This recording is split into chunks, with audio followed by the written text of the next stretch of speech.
While the main action of this week was the Battle of Bull Run, which I already covered, other events did occur.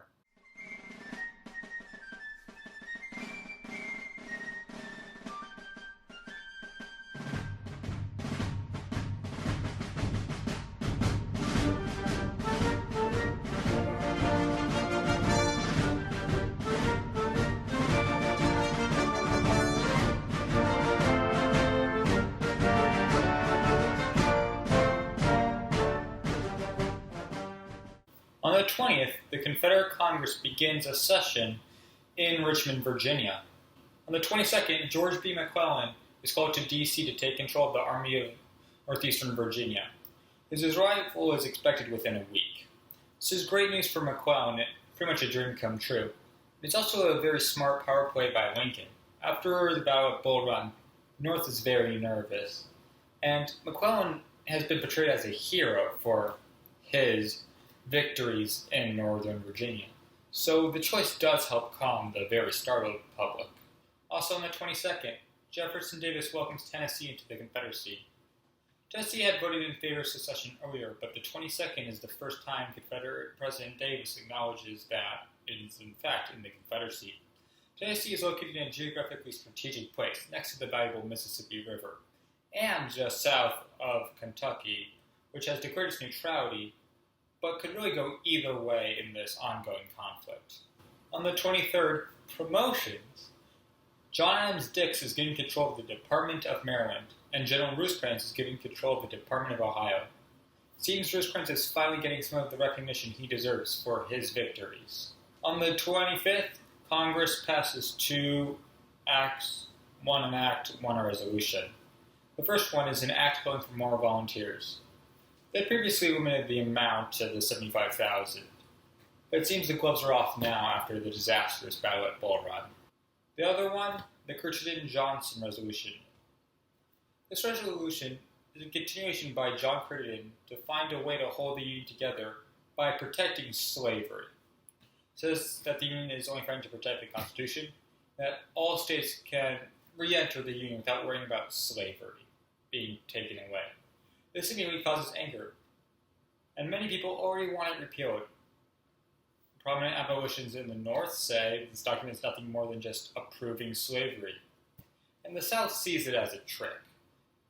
They worry about slavery expansion to the West, which this document doesn't say anything about. It's pretty much what Lincoln had already said. There are also calls within Congress that those who introduced this measure are traitors. But due to the fear that Bull Run brought to the majority of those in the North, this bill seems to be a quick way this war can end. But the South sees itself as winning and sees no reason not to push their advantage. Another thing on the 25th, a battle in the New Mexico territories. At Fort Fillmore, Confederate and Union troops clash.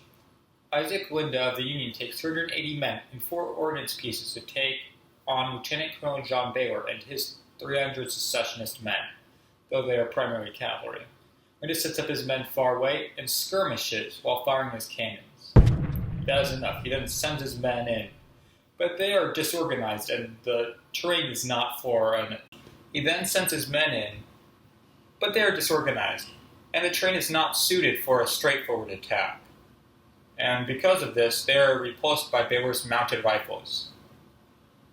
The Confederate cavalry charges the advance 3 times, badly beating it.